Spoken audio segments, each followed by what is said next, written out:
नमस्कार दोस्तों, स्वागत है आपका अनुपम आईएएस एकेडमी पर। आज की वीडियो में हम मारवाड़ के इतिहास को देखेंगे। मारवाड़ में जो प्रमुख शासक हैं, जैसे जो आपके राठौर वंश के लोग हैं, अजीत सिंह हैं और जो आपके जयचंद थे, उनसे यह किस प्रकार से कनेक्टेड हैं। तो हम सारे एंगल से देखेंगे कि जो मारवाड़ था, उसका इतिहास किस प्रकार से था, कैसे वहाँ पर प्रमुख शासक आए और कैसे मारवाड़ मुगल साम्राज्य से कनेक्ट हुआ, उसके बाद कैसे मारवाड़ स्वतंत्र हुआ।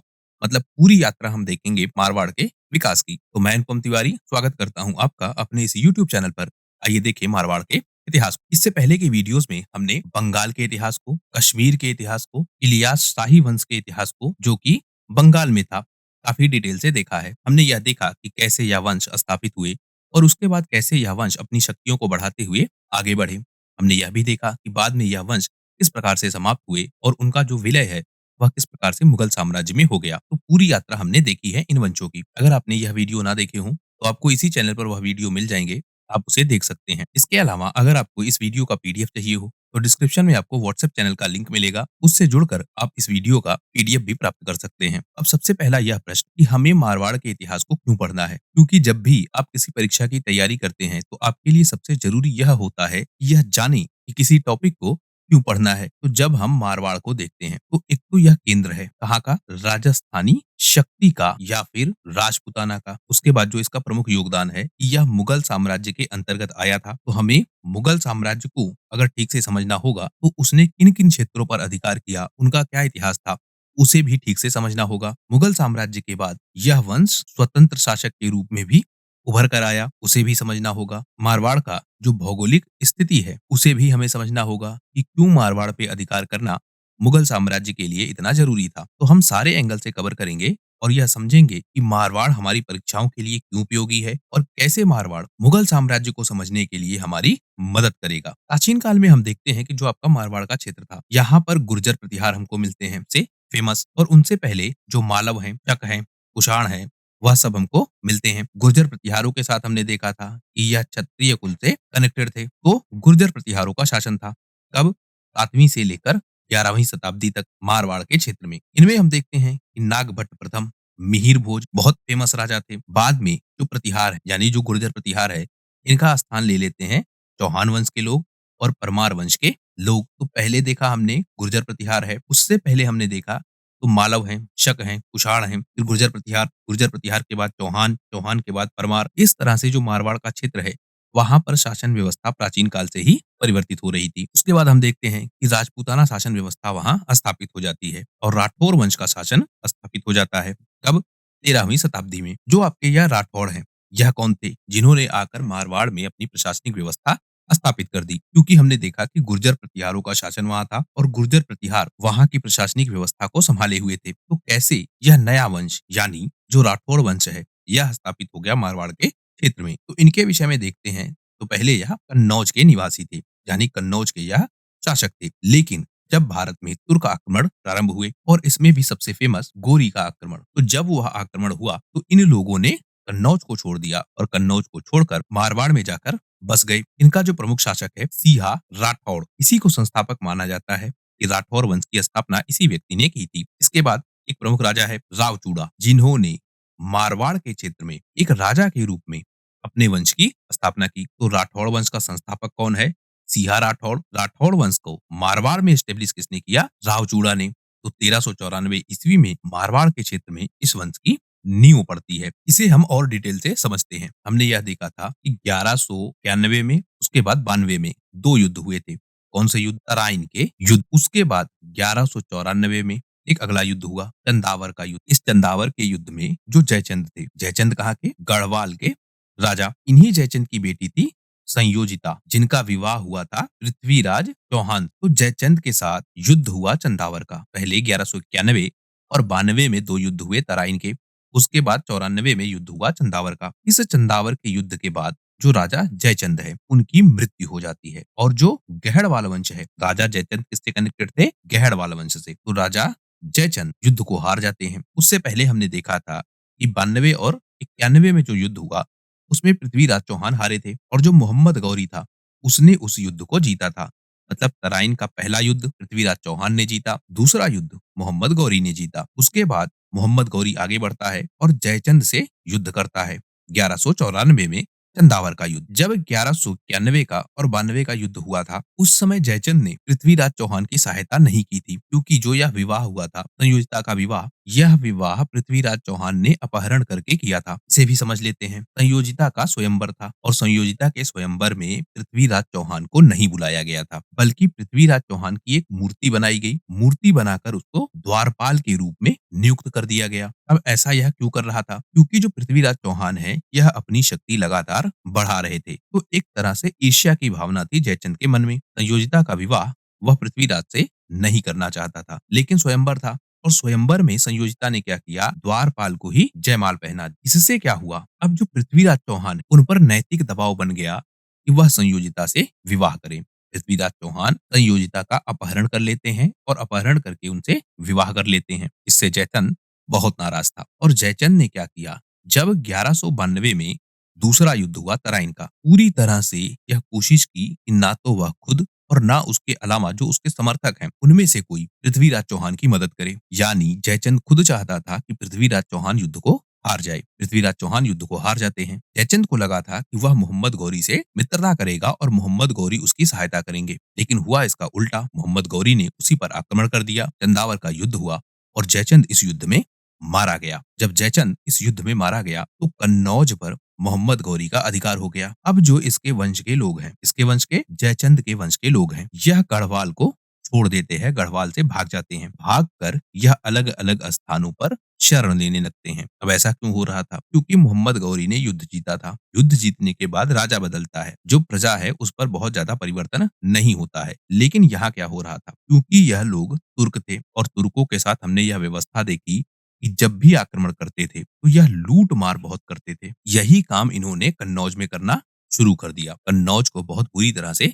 लूटा जाने लगा और जब स्थिति ऐसी बन गई तो जो कन्नौज के लोग हैं, उनमें हम देखते हैं कि जयचंद के परिवार के लोग भी शामिल हैं। यह सब लोग भाग जाते हैं, कन्नौज को छोड़ देते हैं। कन्नौज को छोड़ने के बाद यह अलग अलग स्थानों पर जाकर वहां शरण लेते हैं। इन्हीं में से, अब आप क्रम समझ रहे होंगे, इन्हीं में से कुछ लोग भाग कर जाते हैं मारवाड़ के क्षेत्र में और वहां पर वह लोग शरण लेते हैं। इसी तरह से कुछ लोग बीकानेर में शरण लेते हैं, कुछ लोग जैसलमेर में शरण लेते हैं। तो ये सारे लोग भागकर राजस्थान के अलग अलग स्थानों पर जाते हैं, वहां शरण लेते हैं। जिन्होंने मारवाड़ में शरण लिया वह धीरे धीरे शक्तिशाली होने लगे और इनमें जो नेतृत्व करता था वह था रावसिहा। कन्नौज से भागे हुए यह लोग राजस्थान के विभिन्न हिस्सों में शरण लेते हैं। उनमें से एक है रावसिहा। रावसिहा ने मारवाड़ के क्षेत्र में शरण ली थी। इसके साथी भी सारे वहीं थे, इसके जानने वाले लोग भी सारे वहीं थे। अपने परिवार के साथ और अपने सगे संबंधियों के साथ यह जो है शरण लेता है मारवाड़ में। मारवाड़ में शरण लेने के बाद धीरे धीरे यह अपनी शक्ति को बढ़ाने लगता है और बढ़ाते बढ़ाते अपने साम्राज्य की ही स्थापना कर देता है। उसके बाद राव स्थान हमको मिलते हैं। राव सिंहा के बाद यह भी छोटे छोटे क्षेत्रों पर अधिकार करना प्रारंभ कर देते हैं। मतलब पहले यह लोग शरण लेंगे, शरण लेकर किसी क्षेत्र पर बसेंगे, बसने के बाद अपनी सीमाओं को बढ़ाएंगे, क्योंकि थे तो यह लोग योद्धा समाज से ही। भले ही युद्ध को हार गए थे चंदावर का, या जो इनका राजा है वह युद्ध हार गया, युद्ध में मारा गया, लेकिन ये सारे लोग लड़ना तो जानते ही थे। तो अपने क्षेत्र का विस्तार यह करने लगे जब मारवाड़ में स्थापित हो गए। पहले राव सिंहा, फिर राव स्थान, उसके बाद व्यक्ति मिलेगा राव चुंडा। राव चुंडा ने क्या किया? 1394 ईस्वी में मंडौर पर अधिकार कर लिया। अब यहाँ आपको बहुत लंबा गैप दिख रहा होगा। गैप कैसा? 1194 में चंदावर का युद्ध हुआ, उसके बाद यह लोग भाग गए थे या फिर इन्होंने राजस्थान में शरण ले ली। जब इन लोगों ने राजस्थान में शरण ले ली 1194 के बाद, और उसके बाद हम बात कर रहे हैं 1394 की, मतलब लगभग 200 सालों का अंतर है। अब यह अंतर इसलिए है क्योंकि अगर आप शरणार्थी के रूप में किसी क्षेत्र में बसे हैं तो तुरंत ही तो अपनी प्रशासनिक व्यवस्था स्थापित नहीं कर देंगे। धीरे धीरे आप अपने क्षेत्र के विस्तार को आगे बढ़ाएंगे और उस क्षेत्र पर अधिकार करेंगे। यही वहां पर हो रहा था। तो राव सिंहा, राव स्थान, उसके बाद राव चुंडा। राव चुंडा क्या करते हैं? मंडोर पर अधिकार कर लेते हैं। मतलब एक क्षेत्र है मंडोर, वहां पर वह अधिकार कर लेते हैं। अब देखिए, जो आपका मारवाड़ का क्षेत्र है यह मुख्यतः दो भागों में विभाजित था, एक मंडोर, एक पाली। तो मंडोर पर अधिकार करते हैं रावचुंडा। ये जो आपका मंडोर है यह पहले जो प्रतिहार वंश था उसकी राजधानी थी। बाद में यहाँ पर पालीवाल ब्राह्मणों ने नियंत्रण स्थापित किया। इन्हीं पालीवाल ब्राह्मणों से रावचुंडा ने मंडोर को छीन लिया। तब 1394 में, और फिर इसे अपने साम्राज्य की राजधानी के रूप में स्थापित किया। पहले राजधानी थी प्रतिहारों की, उसके बाद आए पालीवाल ब्राह्मण, उसके बाद आए रावजुंडा या फिर राठौड़ वंश के लोग। उसके बाद 1459 ईस्वी में एक और व्यक्ति मिलता है सबसे प्रभावशाली, रावजोधा। रावजोधा क्या करता है, जोधपुर की स्थापना करता है, और इससे जो मारवाड़ का क्षेत्र है या जहां पर इसने शासन व्यवस्था स्थापित की है, इसने मतलब इसके वंश के लोगों ने, वह अपनी शक्ति को और ज्यादा बढ़ाने लगता है। तो रावजोधा ने जोधपुर की स्थापना की और मारवाड़ की जो शक्ति है उसे और आगे बढ़ाया। उसके बाद जो मेहरानगढ़ का किला है उसकी स्थापना भी रावजोधा ने की। तो धीरे धीरे किले बना रहे हैं, क्षेत्र का विस्तार कर रहे हैं, अपनी शक्ति को लगातार बढ़ा रहे हैं। उसके बाद आएंगे मालदेव राठौड़, 1532 से 1562 तक यह शासन को चलाएंगे। इनके विषय में कहा जाता है कि जो मारवाड़ वंश था या जो मारवाड़ के प्रशासक थे, उनमें यह सबसे शक्तिशाली थे, क्योंकि इन्होंने 1544 में सुमेलगढ़ या फिर सामेल का युद्ध लड़ा था शेरशाह सूरी से, और शेरशाह सूरी को इस युद्ध में इन्होंने पराजित किया था। तो सबसे बड़ी इनकी उपलब्धि यह दिखती है कि शेरशाह सूरी को इन्होंने पराजित किया। इससे भी जो मारवाड़ की सीमाएं हैं उनका विस्तार हुआ। इस युद्ध में हम देखते हैं कि मालदेव युद्ध को जीतते हैं, लेकिन जीतने के बाद भी जो युद्ध के खर्चे हैं वह काफी ज्यादा होते हैं, और उससे जो मारवाड़ वंश है उसकी परिस्थितियों पर काफी प्रभाव पड़ता है। उसे अभी हम आगे देखेंगे, लेकिन इतना आप ध्यान रखेंगे कि इस युद्ध को मालदेव ने जीता था। उसके बाद अजीत सिंह हमको मिलेंगे 1707 से 1734। अब यहाँ आपको एक लंबा गैप दिख रहा होगा, इसे हम कवर करते हैं। 1707 में क्या हुआ, आपको याद हो, औरंगजेब की मृत्यु हुई। मतलब मुगल साम्राज्य के सबसे अंतिम प्रभावशाली प्रशासक, प्रभावशाली मतलब जो अपनी सीमाओं को बढ़ा रहा था, जो शक्तिशाली था, उस औरंगजेब की मृत्यु हो जाती है 1707। 1707 में मृत्यु के बाद अजीत सिंह फिर से उठकर खड़े होते हैं और राठौड़ वंश की जो सीमाएं हैं उसे फिर से आगे बढ़ाते हैं। इस बीच क्या हुआ, 1562 से 1707 के बीच यह जो आपका राठौड़ वंश है यह मुगल साम्राज्य के अधीन आ गया। कभी कभी बिल्कुल डायरेक्ट कंट्रोल में, कभी कभी इनडायरेक्ट कंट्रोल में। उसे अभी हम देख लेते हैं। मुगल साम्राज्य और मारवाड़ के बीच जो कनेक्शन है उसे हम देखते हैं। अभी हमने देखा कि जो मालदेव का शासन है वह 1532 से 1562 तक का है। उसके बाद जो अजीत सिंह का शासन है वह 1707 से 1724 तक है। मतलब 145 वर्षों का लगभग अंतर है। अब यह गैप क्यों है, क्योंकि जो मुगल साम्राज्य है उसका प्रभाव इस समय मारवाड़ के क्षेत्र में हमको दिखेगा। हम देखते हैं समय काल को। मालदेव राठौड़ हैं 1532 से लेकर 1562 तक यह शासन को चलाते हैं, और हमने देखा कि 1544 में जो सुमेलगढ़ की लड़ाई हुई उसमें शेरशाह सूरी को इन्होंने पराजित किया। लेकिन पराजित करने के बाद भी अभी हमने जैसे पीछे चर्चा की, जो साम्राज्य की आर्थिक स्थिति है वह काफी कमजोर हो गई, और उसका प्रभाव यह पड़ा कि धीरे धीरे मारवाड़ ही कमजोर होने लगा। जो मालदेव राठौड़ के पुत्र हैं चंद्रसेन राठौड़, यह 1562 से 1581 तक शासन को चलाते हैं। लेकिन इसी समय अकबर नामक शक्ति आ चुकी थी। 1556 में अकबर प्रशासक के रूप में नियुक्त हो जाता है। तो जब अकबर ने मुगल साम्राज्य की गद्दी संभाली तो उसने यह कोशिश की कि जो मारवाड़ का क्षेत्र है उसे अपने अधिकार में ले लिया जाए। इसका विरोध हालांकि चंद्रसेन करता है, लेकिन अकबर शक्तिशाली था। अकबर ने चंद्रसेन को पराजित कर दिया और मारवाड़ को अपने अधिकार में ले लिया। तो अब मारवाड़ चला गया मुगलों के हाथ में। उसके बाद उदय सिंह राजा बनते हैं 1583 से 1595 तक। अब यहाँ राजा बनने का मतलब यह है कि यह लोग मुगल साम्राज्य के अंतर्गत रहकर ही काम करेंगे। मतलब डायरेक्ट कंट्रोल किसका होगा, उदय सिंह का या फिर राठौड़ वंश के लोगों का। लेकिन यह लोग रिपोर्ट किसको करेंगे, या फिर इनडायरेक्ट कंट्रोल किसका होगा, मुगल वंश का। तो मुगल वंश के रिप्रेजेंटेटिव के रूप में अब यह लोग शासन करेंगे। तो उदय सिंह शासन संभालेंगे 1583 से 1595 तक। उसके बाद गज सिंह 1595 से 1619 तक। उसके बाद जसवंत सिंह 1638 से 1678 तक। लेकिन यह सारे लोग मुगल राजाओं के या मुगल बादशाहों के अधीन थे। जो आपके जसवंत सिंह है यह भी औरंगजेब के अधीन रहकर ही काम कर रहे थे। तो इस तरह हम देखते हैं कि बीच के लगभग 145 सालों तक मुगल साम्राज्य का प्रभाव रहता है मारवाड़ के क्षेत्र पर। इसके बाद परिवर्तन होगा। क्या परिवर्तन, अजीत सिंह से हमको यह परिवर्तन देखने को मिलेगा। 1707 से 1724 तक अजीत सिंह का शासनकाल हमें दिखता है। 1707 में औरंगजेब की मृत्यु हो गई, मुगल साम्राज्य कमजोर पड़ गया। हम देखते हैं कि जब 1678 में जसवंत सिंह की मृत्यु हो जाती है। अभी हमने पीछे देखा कि जसवंत सिंह औरंगजेब के अधीन रहकर मारवाड़ पर शासन चला रहे थे। जब औरंगजेब ने यह देखा कि जसवंत सिंह की मृत्यु हो गई है और जो आपके अजीत सिंह हैं, वह अभी बहुत छोटे हैं, उनकी उम्र काफ़ी कम थी। तो इसने क्या किया, औरंगजेब ने मारवाड़ को सीधे अपने कंट्रोल में ले लिया।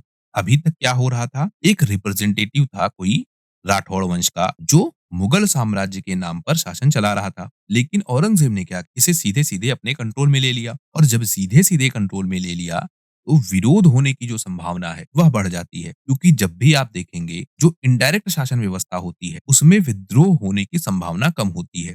क्यों कम होती है? क्योंकि इनडायरेक्ट शासन उसको दिया जाता है, जो उस क्षेत्र में सबसे ज़्यादा शक्तिशाली होता है। यानी कोई क्षेत्र है, उस क्षेत्र पर स्थानीय शक्तियों का अधिकार है और यह स्थानीय शक्तियाँ अपने क्षेत्र को सुरक्षित रखना चाह रही हैं या वह स्वयं प्रशासक की भूमिका में रहना चाह रही। और जब कोई बाहरी शक्ति इन पर आक्रमण करती है, तो आक्रमण करने के बाद इनकी प्रशासनिक व्यवस्था को कमजोर कर देती है और इनके अधिकार को छीन लेती है। लेकिन कई बार प्रशासक क्या करते हैं, इन प्रशासकों को पराजित करते हैं। पराजित करने के बाद इन्हें फिर से नियुक्त कर देते हैं। यानी अब यह लोग इनडायरेक्ट कंट्रोल में है किसके, जो मुख्य राजा है या जिसने पराजित किया है। इससे क्या होता था, जो आपका यह स्थानीय प्रशासक है, यह विद्रोह नहीं करता था और कर की एक राशि भेजता था किसे, जो आपका यह मुख्य राजा है या जिसने इसे पराजित किया है। तो इस तरह से व्यवस्था चलती थी। अजीत सिंह के जो पिता हैं जसवंत सिंह, वह भी इसी तरह की व्यवस्था के साथ चल रहे थे। जसवंत सिंह स्थानीय रूप से शासन चला रहे थे और औरंगजेब के अधीन रहकर यह काम कर रहे थे। लेकिन जब इनकी मृत्यु हो गई,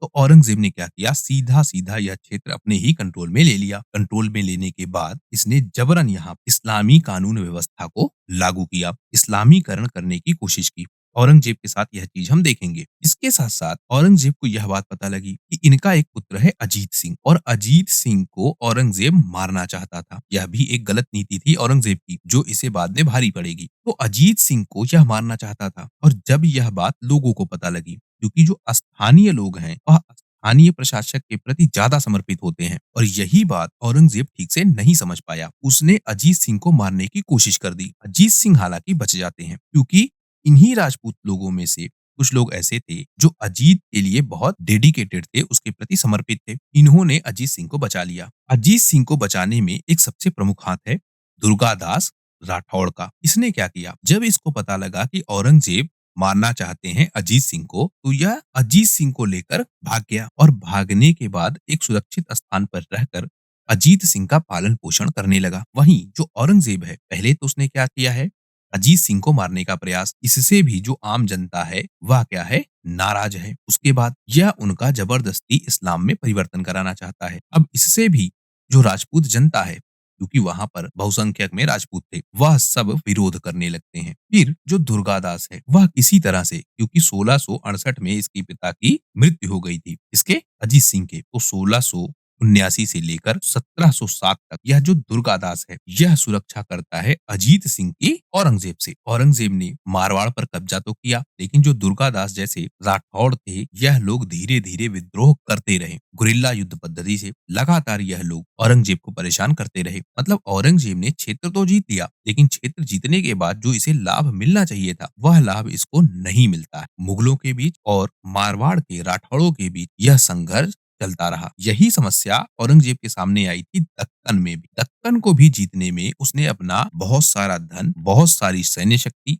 और बहुत सारा समय नष्ट किया था। लेकिन दक्कन से भी उसे रिटर्न वह नहीं मिलता है जितना उसने इन्वेस्ट किया था। इसका प्रभाव यह पड़ता है कि औरंगजेब के बाद जो मुगल साम्राज्य है, वह धीरे धीरे कमजोर होने लगता है और अपने पतन की ओर आगे बढ़ने लगता है। यही गलती औरंगजेब ने मारवाड़ के क्षेत्र में भी की। एक तो जबरदस्ती क्षेत्र पर अधिकार कर लिया। अधिकार करने के बाद जो स्थानीय प्रशासक है, उसको मारने की कोशिश की, यानी जो उसका उत्तराधिकारी है, उसे ही मारने की कोशिश की। दुर्गादास जैसे व्यक्ति निकलते हैं, वह किसी तरह से उत्तराधिकारी को बचाते हैं और बचाने के बाद भी लगातार संघर्ष करते रहते हैं। 1707 में औरंगजेब की मृत्यु हो जाती है और जब मृत्यु हुई औरंगजेब की, तो जो आपके यह अजीत सिंह है, इनकी एज भी बताते हैं कि लगभग लगभग 32 साल थी उस समय जब औरंगजेब की मृत्यु हुई। तो यह भी प्रशासन संभालने के योग्य हो चुके थे। वहीं अब मुगल साम्राज्य में उत्तराधिकार का संकट प्रारंभ हो गया। अब जो औरंगजेब के उत्तराधिकारी हैं, वह आपस में लड़ना शुरू कर देंगे। इन्हीं सब के बीच जो बहादुर शाह था, मुगल सम्राट, वह कोशिश करता है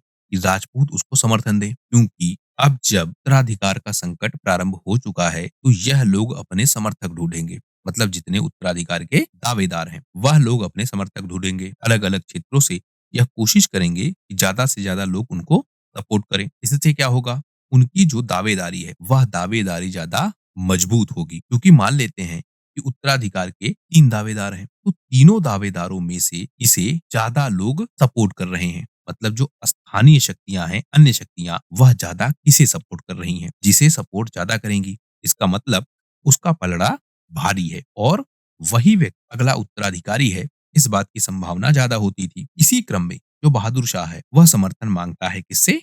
मारवाड़ से। और जब यह समर्थन मांगता है, तो अपने साथ एक प्रस्ताव भी लेकर जाता है। प्रस्ताव क्या है? यह अब अजीत सिंह को राजा मानने को तैयार है। यह कहता है कि अब अजीत सिंह मारवाड़ के ही राजा हैं। मतलब जिस पद को औरंगजेब ने समाप्त किया था, उस पद को इसने फिर से स्टेब्लिश किया। इन सारे घटनाक्रमों के बाद जो अजीत सिंह है, वह मारवाड़ पर राजा नियुक्त होते हैं और जो मुगल साम्राज्य है या जो मुगल हैं, वह पीछे हट जाते हैं और मारवाड़ पर फिर से राठौड़ वंश की स्थापना हो जाती है। मतलब सिंहासन पर राठौड़ वंश की स्थापना हो जाती है। उसके बाद अजीत सिंह 1713 से लेकर 1724 पूरी तरह से मारवाड़ में स्वतंत्र शासक के रूप में काम करते हैं। अभी देखिए क्या समस्या है। 1707 में औरंगजेब की मृत्यु हुई है और जो आपका बहादुर शाह है, वह बहादुर शाह मदद मांगता है किससे? मारवाड़ से, या फिर समर्थन मांगता है मारवाड़ से। लेकिन अभी भी जो राजा है, इस समय राजा कौन है? अजीत सिंह। यह राजा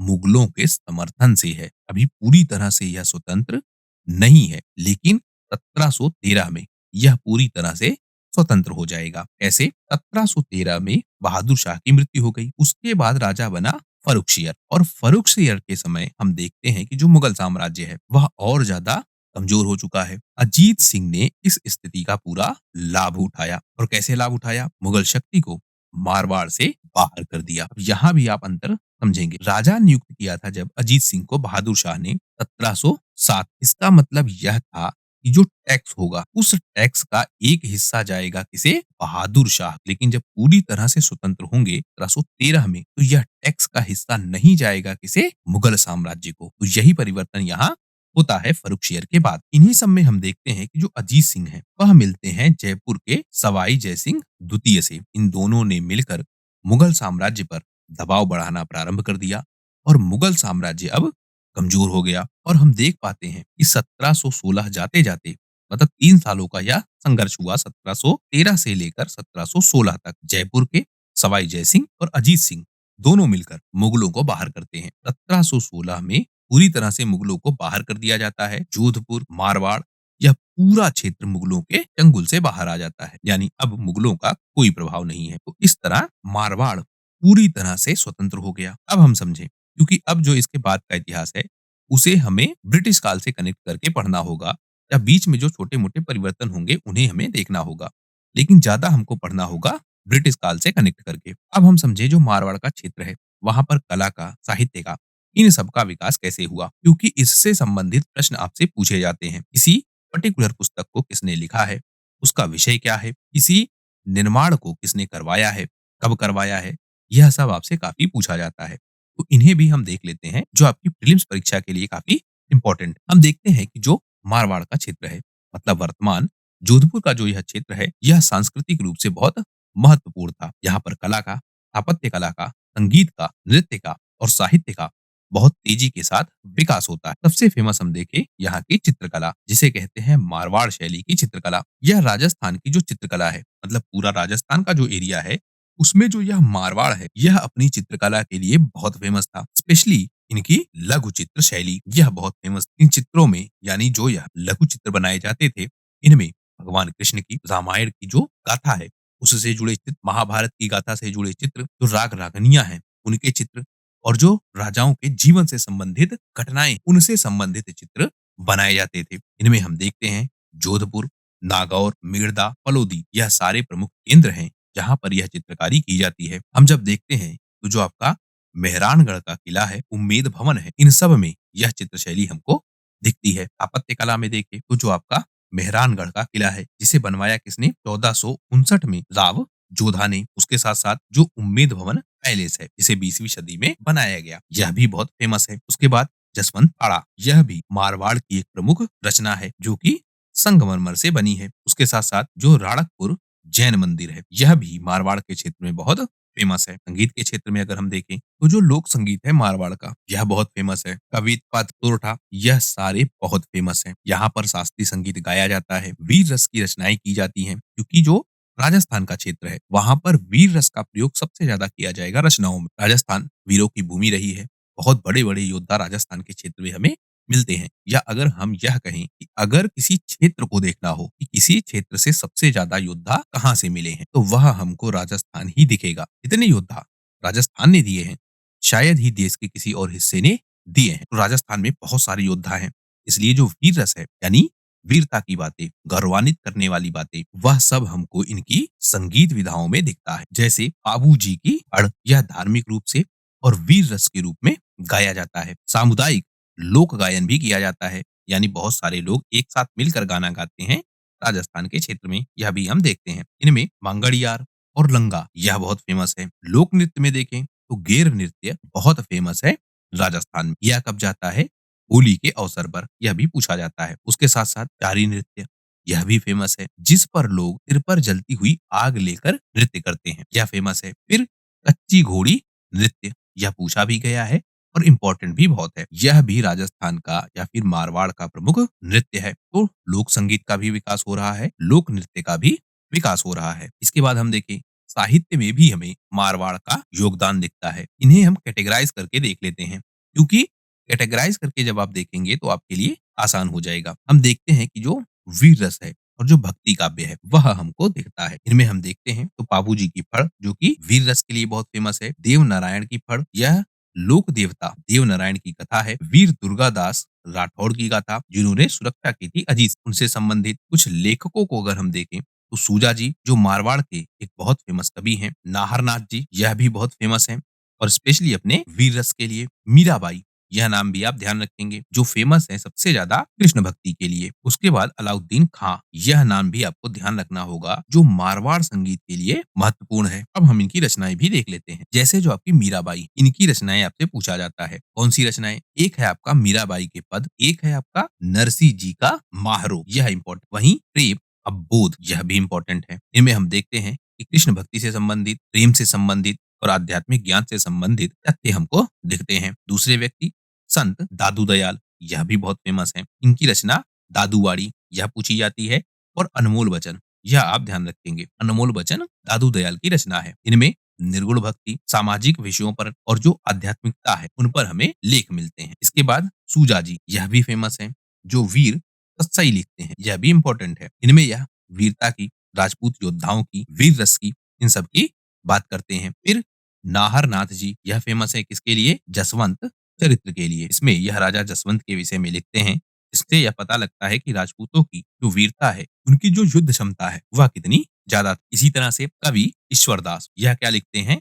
हम्मीर रासो, यह बहुत इंपॉर्टेंट। तो हम्मीर रासो कौन लिखता है? कवि ईश्वरदास। इनमें यह राजा हम्मीर की बात करते हैं। फिर कवि सूर्यमल मिश्रण, यह क्या लिखते हैं? वंश भास्कर और वीर सतसई। हालांकि जो आपका यह वीर सतसई है, इस पर विवाद है। जैसे सूजा जी ने भी वीर सतसई लिखा है और कुछ लोग कहते हैं कि जो कवि सूर्यमल है, इन्होंने भी वीर सतसई लिखा है। ज्यादा इंपॉर्टेंट क्या है? सूजा जी। आप इसको कैसे देखेंगे? अगर आपके पास चार ऑप्शन, उन चार ऑप्शन में से एक ऑप्शन है कवि सूर्यमल, दूसरा ऑप्शन है सूजा जी, तब आप सूजा जी को टिक करेंगे। अगर आपके सामने ऑप्शन ऐसा आता है कि सूजामल का नाम नहीं है, तब आप क्या करेंगे? कवि सूर्यमल को टिक करेंगे। तो विवाद है सूजा जी पर और कवि सूर्यमल पर, लेकिन ज्यादा स्थापित कौन सा सत्य है? सूजामल ने ही वीर सतसई लिखा है। इसके बाद लोक साहित्य में देखें तो जोधराज मिलते हैं, जो कि राज रूपक लिखते हैं। इसके बाद कृष्ण नाथ जी, जो कि सत्योपदेश लिखते हैं, यह भी इंपॉर्टेंट है। फिर अचल दास खींची,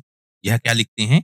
अचल दास खिचड़ी ख्यात कवि राघव दास, यह लिखते हैं राघव ग्रंथावली। तो इस तरह से हमने देखा कि जो मारवाड़ का इतिहास वह किस प्रकार से स्थापित हुआ, कैसे कैसे उसमें परिवर्तन हुआ, कैसे वह मुगल साम्राज्य से कनेक्ट हुआ, कैसे फिर उसने मुगल साम्राज्य से स्वतंत्रता प्राप्त की और कैसे वह एक नए स्वतंत्र साम्राज्य के रूप में स्थापित हुआ। उसके बाद हमने यह भी देखा कि जो स्थापत्य कला है, चित्रकला है, नृत्य कला है, रचनाएं हैं, साहित्य है, वह किस प्रकार से विकसित हुए।